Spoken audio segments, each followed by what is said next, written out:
Welcome back, everybody. I wanted to talk today about a feature in Patterning 3 that is one of the things that I was most excited about when I made this app, and that is the feature that I call Parametric Swing. So I'm going to do a little music theory for you. Not really music theory, but music vocab stuff, I guess, to talk about what this feature means and why it's useful. So if you're seeing sometimes in a piece of music that has swing in it, like some sorts of jazz, you'll see by the tempo marking, you'll see something like this, where you have 2 eighth notes equals, and then you'll see a quarter note and an eighth note with a triplet marking over them. And this is called swing.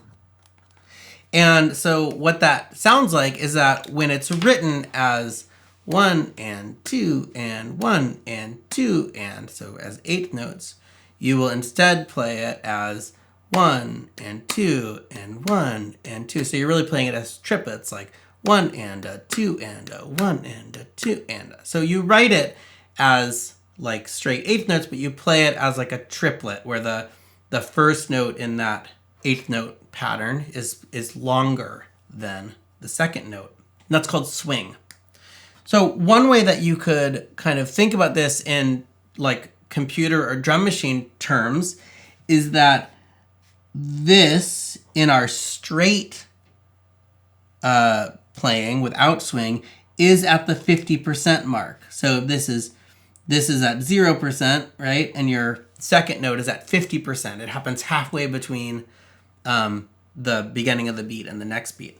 Whereas in this swung version, this is still at 0%, but this second note is now at 66%. It's 2/3 of the way between the beginning of the beat and the end of the beat. So traditionally, this is sort of how a drum machine thinks about swing. You take that second beat in a pair of, that second note in a pair of notes, and you move it over by a certain amount. And a lot of times you have a sort of control for saying, oh, I want this 66% of the way or 75% of the way, which is pretty extreme, or 55% of the way, something a little bit less extreme. So that's the kind of starting point for how we think about swing in a drum machine context. The thing that I was really excited about with Patterning 3 was this idea of applying this swing to different amounts, different time spans. So let's say, for example, we have a half note, 2 half notes, okay? And so this is a measure. So there's a whole note in length. That's one measure of 4/4. And now we can say, let's swing this in a certain amount, and we can move this second note, we can move the spacing between these notes over so that the second note now happens at 66% of the time instead of halfway. So now instead of having a swing that takes up a quarter note, you have a swing that takes up an entire measure. So we get this sort of different idea about swing where the whole measure can be kind of elastically moved to be shorter or to make the beats of different lengths. The kind of implication of this that's interesting is that when you have, say, an eighth note pattern within this, you're still moving this note over to, like, say 66%. And that means that these notes all have to also stretch that way, and these notes all have to stretch over that way. So you get this kind of compressed sense of time where the beats are all of different lengths, and you get these really interesting kinds of rhythmic grooves. And they can be everything from just like a subtle kind of swing to something that's much more kind of like a drunken beat kind of thing. Cool. Let's show how this works in the app. And before we do that, let me just say that this thing here, the length of this outer kind of bounds, I call this in the app, I call that the swing bounds. And I call this the number which we can, this number where that center point is, I call that the amount. So we can set an amount, and interestingly, we can set the amount anywhere from in the above 50% and even below 50%. So we can even move this over to the other direction. And the other term we have is going to be called curve. And I think that's just going to be easier to show in the app since it visualizes it. Here we are in the app. I'm going to start with just a really simple kind of beat so we can hear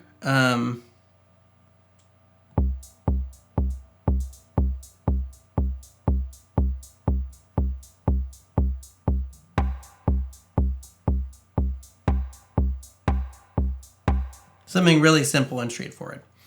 So the swing settings are in our the second page under our loop settings. And here we go. We have our loop, our section that's called Parametric Swing here. So the Parametric Swing is the swing setting that we're talking about. The first thing we talk about is our scope. And the scope is just saying, do we want this swing to apply to the entire pattern?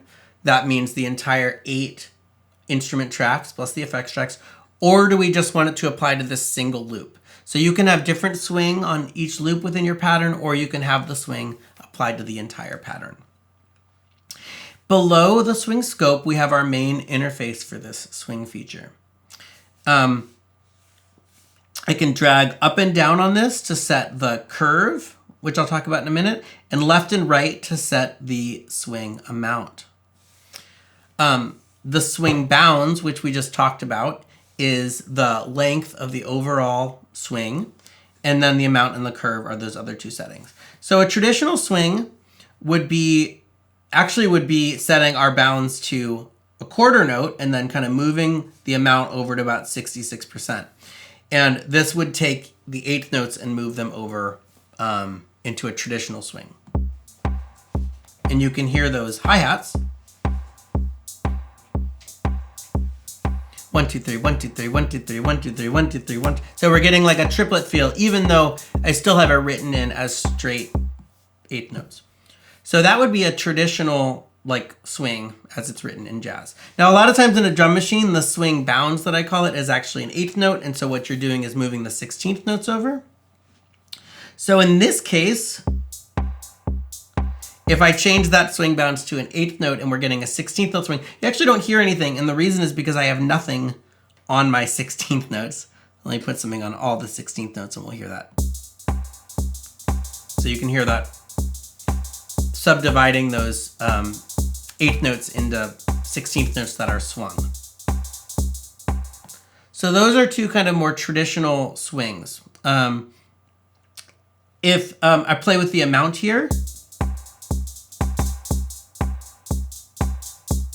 we're getting to a place where it's 89%, so it's almost 90% of the way over. So we're almost getting just like a flammy kind of sound.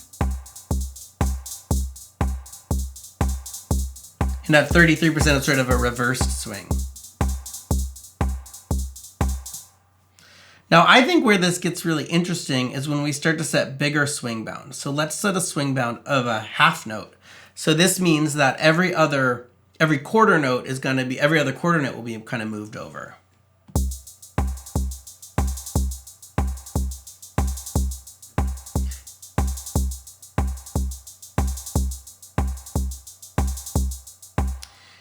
So you can hear how that creates this very different kind of rhythm without actually changing what it looks like on the screen. We still have written in straight 16th notes, but because our swing is set to a half note, and we're getting this kind of second half of each half note, that every other quarter note is being moved later in time.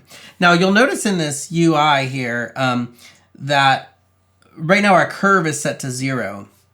And with a curve of 0, what that means is we're going to set our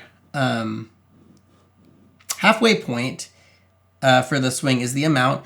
And then everything to the left and right of that is going to be kind of evenly spaced. So you'll notice that these first 16th notes are faster than the second 16th notes, right?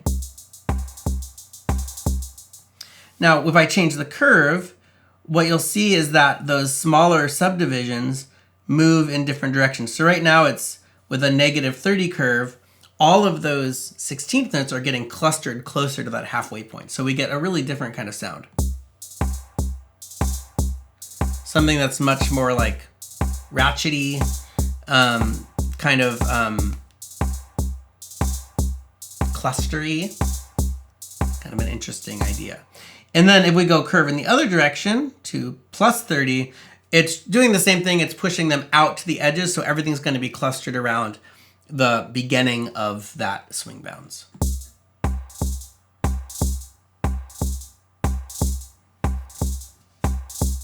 And I just think this is just really fun to play around with. And I just, I often do just like kind of subtle things to try to find an interesting beat.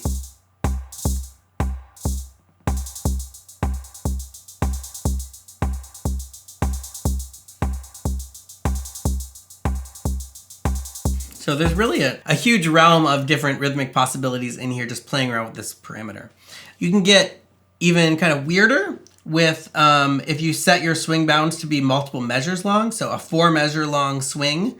So right now we have a 4 measure swing with a 75% swing. So that means that the first 2 measures will take up 75% of the time and the last 2 measures will take up 25% of the time. So that's going to sound pretty weird. Let's hear what it sounds like. That's the second measure. Here we go. Now, I don't know when you would use this in a piece of music, but I bet you'll figure out a way. And combine this with the curve.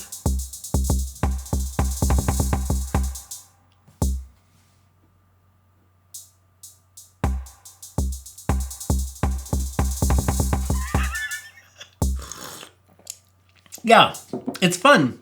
It's fun. It's a fun thing to experiment with. I think obviously for more experimental or like textural things, this could be pretty cool. Another thing to think about is maybe what if I have just this loop set to something weird like that. So let's set just this hi-hat loop to be 4 measures at 75% like we just had. But we'll go to the pattern. Oops, let me set that back to loop. Let's go to a different track at our pattern and set our regular pattern to sort of not have any swing. So the kick drum pattern's still going on normally, but the hi-hat pattern is kind of slowing down and speeding up. That maybe makes it a little bit more palatable or a little bit more like, if you have something regular underneath it and then something kind of weird happening on top of it, that's maybe a way to work it into your music in a way that's not so extreme. That's how parametric swing works in patterning 3. And let me know if you have any questions. Drop them in the comments. And please like and subscribe. And yeah, happy patterning. Have a nice day.